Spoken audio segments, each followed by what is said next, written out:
जैसन फूलवा भवर जैसन सोलहु सजावट में लागेलू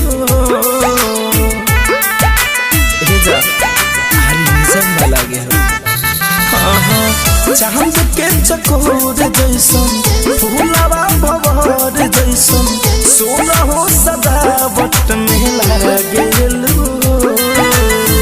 जिंदगी सवर जाए लव यू तू बोल दे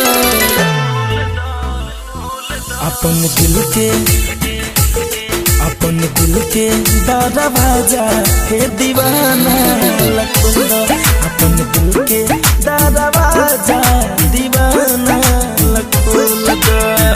सातो जन्म नहीं जन्मो जन्म ले हमरे तू बन के रही हसना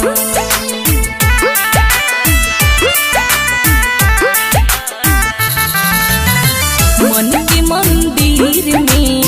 तू ही बसल बाड़ा तोहरा बिना एको पल ना जियब जिंदगी समझ जाए लव यू तू बोल दा अपन दिल के दरवाजा हे दीवाना अपन दिल के दरवाजा दीवाना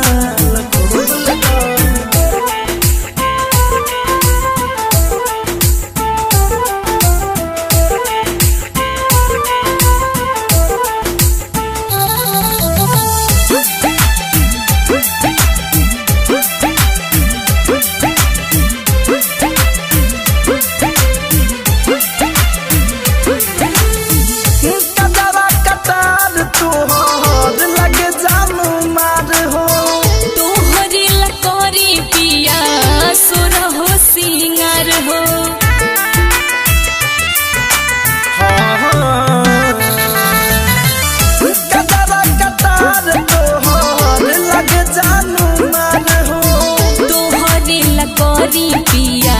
सुरहो सिंगार सुने होई सवेरा तू ऐसे अनमोल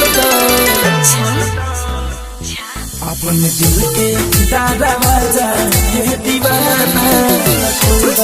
अपन दिल के दरवाजा दीवाना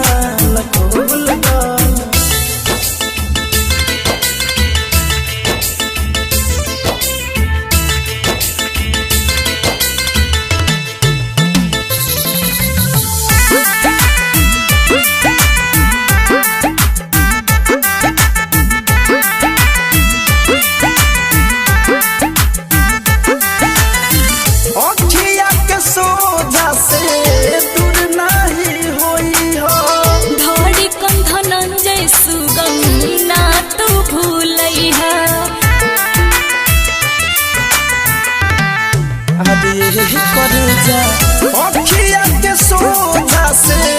दूर नहीं होई हो फैशन फिरोज पलक के ना तू रुलैया मिसरी मोहब्बत के रानी तू घोल दा अपन दिल के दरवाजा हे दीवाना